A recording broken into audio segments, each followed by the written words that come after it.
Hi, I'm Barbara from the Pikes Peak Library District, and this is Summer Picks, Ideas for Kids Who Like Chapter Books. I have a great book today called The Good Thieves that I thought I would read a section of. One second, Vita was crossing the road, and the next, a hand grabbed her shoulder and pulled her around to face a man in a brown suit, a hat, and a blue tie. "Hey, you!" It was Dillinger. Vita screamed. Instinct kicked at her solar plexus and it came out of her mouth without permission. She screamed again, deliberately this time, and a woman with a vast coif of hair and a large green handbag stopped and turned. "Shut up," hissed Dillinger. "I'm not going to hurt you. The boss just wants his ring back." There was a pleading look in his eyes. His fingers dug into her collarbone. "Come on, kid, I need this." She twisted. "Let go." Dillinger hung on. His eyes were hot.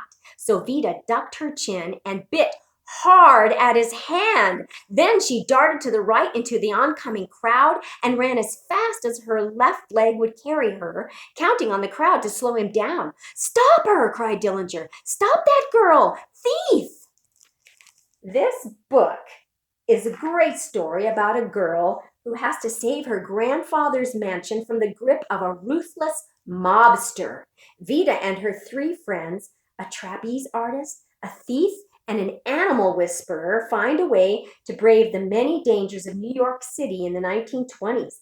This thrilling page-turner will tempt kids to stay up all night reading just to see what happens next. Who knew there were so many ways to travel in Manhattan? Horses, taxis, subways, boats, and even trapezes enabled these four brave children to attempt the impossible. The Good Thieves by Catherine Rundell is perfect for ages 9 to 12. The second book I have is called Allies by Alan Gratz.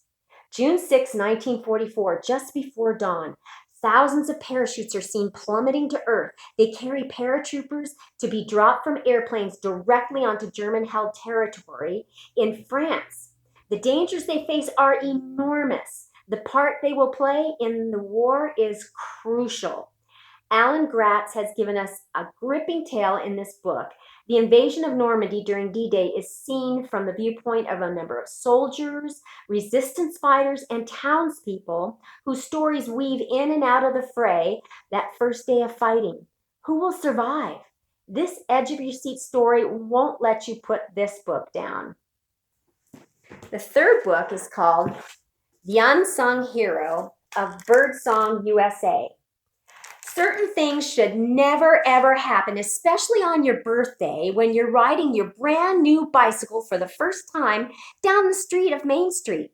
And you're so busy showing off and watching people turn their heads to take notice of you that you're not paying attention to the stoplight ahead. That is just turning red.